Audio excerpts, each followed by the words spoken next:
El ex vicepresidente de la República, Alberto Dajic, que como hemos observado se encuentra en el país, luego de que el presidente de la primera sala de la Corte Nacional de Justicia decidiera sustituir la orden de prisión que existía en su contra por una presentación ante la misma Corte cada 15 días. El entonces presidente de la Corte Suprema de Justicia, doctor Carlos Solórzano Constantine, fue quien dictó el auto de llamamiento a plenario y con él la orden de prisión preventiva contra el economista Alberto Dajic. Eso hace 16 años. El doctor Solórzano se encuentra aquí en los estudios de Contacto Directo y le pedimos que le recuerde al país las pruebas que a usted le presentaron y que lo llevaron a tomar esas decisiones. Buenos días, doctor. Muy buenos días. Primero quiero informarle a la ciudadanía, porque de estas cosas a veces se olvidan, que la persona que inició el juicio penal contra el economista Dajic fue el doctor Miguel Macías Hurtado. Luego me correspondió a mí actuar, yo lo llamé a juicio plenario y fue confirmado. Mi auto no era definitivo y fue confirmado por la Corte Suprema de Justicia en una de las salas de lo penal. Porque antes el sistema procesal era sumario y plenario. En el sumario se recogían las pruebas y una vez recogidas las pruebas, si el juez consideraba que debería de sobreseerlo, lo sobreseía, y si no, lo llamaba a juicio plenario. Ese fue el caso de Dajic, se lo llamó a juicio plenario. ¿Por malversación de fondos o por peculado? Por peculado, porque eso era más que evidente. Ahí en la... lo pusieron en una bóveda, el arquitecto Sixto Durán no quería que se vean los cheques firmados por los gastos reservados. Me costó mucha dificultad llegar a esos. Pero ahí están los cheques, a donde se firmaban cheques para colegiaturas, para agasajos, para pagar enfermedades, para pagar viajes, para que los señores que firmaban los cheques depositaran dineros a plazos y luego cobraran los intereses en su provecho. ¿Y no eran para eso los gastos reservados? No, y además desde el momento en que los gastos reservados pasaron a cuentas particulares, en un banco particular, desde ese momento estaba ya configurado el delito de peculado, porque eso era imposible de realizarlo. Siempre dijo el economista Dajic que había sido sujeto de una persecución política y que usted la había instrumentalizado. ¿Pero de quién? ¿Persecución política por qué? Yo no soy enemigo de Dajic, nunca he tomado el asunto de tipo personal. Yo no he actuado en política a favor de quién. Si él se siente perseguido es por los social cristianos. Yo social cristiano nunca he sido, antes por lo contrario, yo fui uno de los que más he combatido a Febres Cordero. Combatí a Febres Cordero porque a Febres Cordero les disgustó que yo sentenciara el caso de Consuelo Benavides, que querían que quede en la impunidad, y también ordené la detención a Ana Lucía Armijos y Augusto de la Torre, cosa que tampoco le convendría a la oligarquía en ese tiempo. Hemos observado en declaraciones anteriores suyas respecto al retorno de Dajic, o mejor dicho, a las medidas legales que se han dado y que han viabilizado este retorno, que esto no es legal. ¿Por qué razón? ¿Por qué? Yo pregunté, ¿por qué no es legal? Ven, han pasado 16 años. Yo tengo más de 14 años de no haber intervenido. Les recuerdo que con la Pichicorte, cuando Gutiérrez estableció la Pichicorte anuló los casos, vinieron Bucarán, Dajic y el doctor Novoa. Anularon los procesos. Vino con la Pichicorte. Eso ocasionó, entre otras cosas, y eso es lo que no entiendo yo de este gobierno, porque Correa era uno de los forajidos, de los que tiraron abajo a Gutiérrez, precisamente por haber permitido que venga Dajic, Bucarán y compañía. Porque arbitrariamente la Pichicorte, de triste recordación para el Ecuador, anuló los procesos. Y allí regresaron hace 4 años y tuvieron que volverse allí porque después vino un juez probo y anuló o echó a la basura lo que había hecho Pichi Castro, porque era realmente una irregularidad jurídica tremenda. Ahora se ha cometido otra irregularidad. Acuérdense que hasta el fiscal dice que hay presunción de inocencia. Mentira, el fiscal desconoce las leyes procesales de ese tiempo. No hay presunción de inocencia cuando ya hay un juicio de llamamiento a plenario, repito, juicio de llamamiento a plenario que fue confirmado por una de las salas de la Corte Suprema de Justicia. Doctor, si yo estaba equivocado, ¿por qué la sala lo confirmó? Doctor, el artículo 77 de la Constitución señala, sin embargo, que la prisión preventiva se aplicará excepcionalmente y que el juez siempre podrá disponer la aplicación de medidas sustitutivas.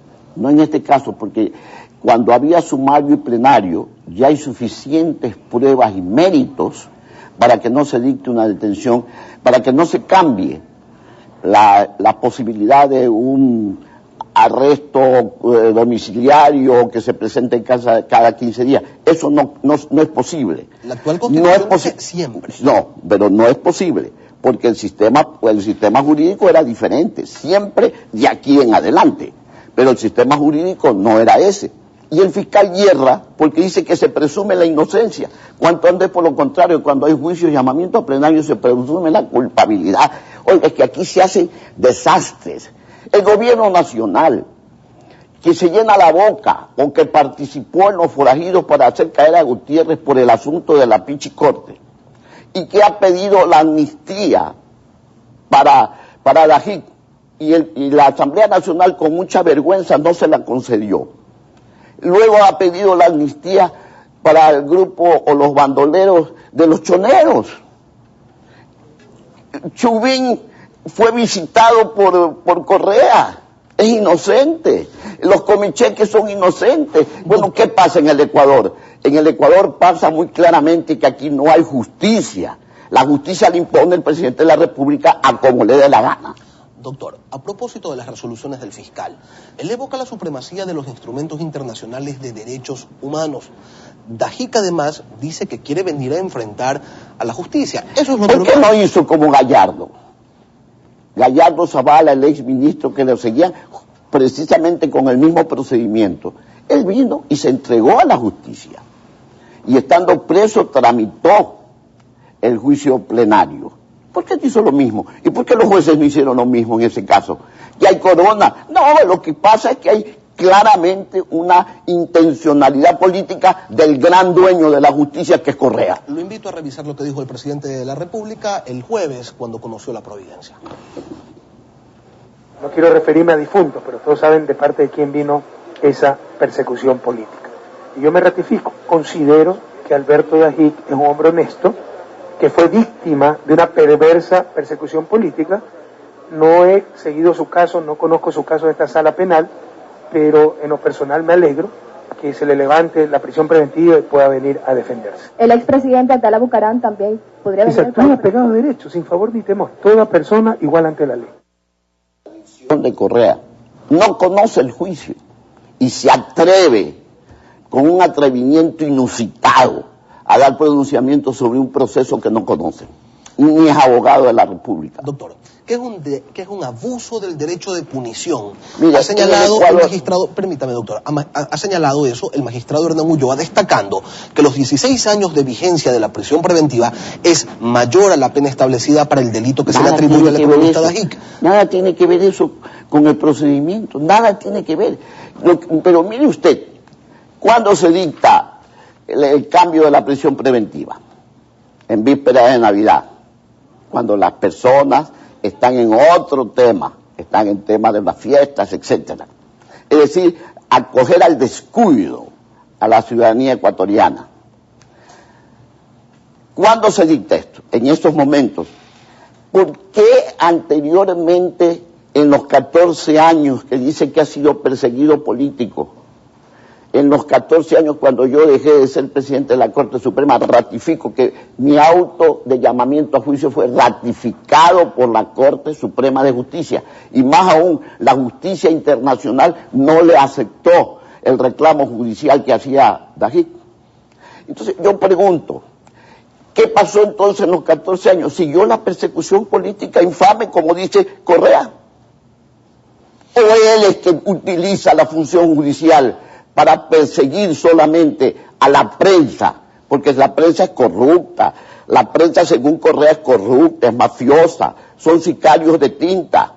Pero en cambio, Chauvin, el Comecheque, la banda de los de los choneros son inocentes. Doctor, si la fiscalía, es decir, el acusador, sostiene que la presunción de inocencia obliga a no tener detenido a nadie, ¿qué debemos esperar los ecuatorianos? ¿Qué podemos esperar del ministro fiscal que fue nombrado a la fuerza, violentando todo principio del concurso de merecimiento? Si usted sabe muy bien quién cree en los concursos de merecimiento, han devaluado los concursos de merecimiento porque no se respetan ni siquiera las mismas normas que ellos han dado. Oiga, aquí no hay seguridad jurídica, aquí hay violencia jurídica impartida por el presidente de la República. Pasemos a otro tema, doctor Solórzano. Usted tiene una denuncia respecto al irrespeto que en la función judicial se da hacia las garantías constitucionales de las que goza el adulto mayor. ¿De qué se trata esto?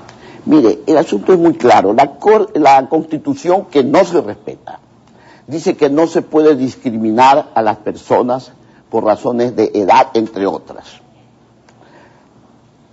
Los adultos mayores que han sido obligados a salir, ¿están discriminados o no están discriminados?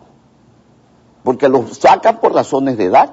Yo le pregunto al gobierno si Vargas Llosa, con 74 años, premio Nobel de Literatura, si los científicos premio Nobel de muchas ciencias son siempre a partir de los 70, 78 años. Aquí no, aquí al adulto mayor hay que mandarlo a que se muera. Porque decir como dice Correa, que hay que salir para ir a disfrutar de una jubilación. Perdóneme, ¿quién disfruta de una jubilación tan exigua como tienen los adultos mayores? Además, yo le traigo la Constitución y le voy a demostrar las violaciones tremendas que hace el presidente de la República con sus famosos decretos. Mire usted lo que dice la Constitución. El Estado establecerá políticas públicas y programas de atención a las personas adultas mayores que tendrán en cuenta las diferencias específicas entre áreas urbanas y rurales, las inequidades de género, la etnia, la cultura, las diferencias propias de las personas, comunidades, pueblos y nacionalidades. Asimismo, fomentará el mayor grado posible de autonomía personal y participación en la definición y ejecución de política. Es decir, en particular, los adultos mayores, el Estado tiene la obligación de buscarle trabajo de acuerdo a sus condiciones. Y en cambio en la función judicial a las personas que están pasando de cierta edad, solamente a los médicos especializados. La Constitución obliga al presidente de la República, al Estado ecuatoriano, a buscarle trabajo a los que estén desempleados y son adultos mayores. Tiene que buscarle trabajo de acuerdo a sus condiciones. ¿Por qué no se hizo una evaluación de los adultos mayores? Sino que tranquilamente cumpliendo 65 años ya no podían ascender. Y a los 70 años afuera porque ya no sirven para nada. Esto estamos más o menos como en el tiempo de los nazis. Doctor, ¿por qué no se manda de una vez a la muerte a los adultos mayores y no se le da una muerte a plazo como se le está dando por parte del gobierno nacional? Doctor, ¿es contradictorio que en este tema de los adultos mayores, de la función judicial y de otras entidades, se esté violando la Constitución y se levante la voz de protesta, mientras en el caso del economista Alberto Dajic se pide no aplicar los derechos constitucionales y los instrumentos de derechos humanos? ¿Cómo?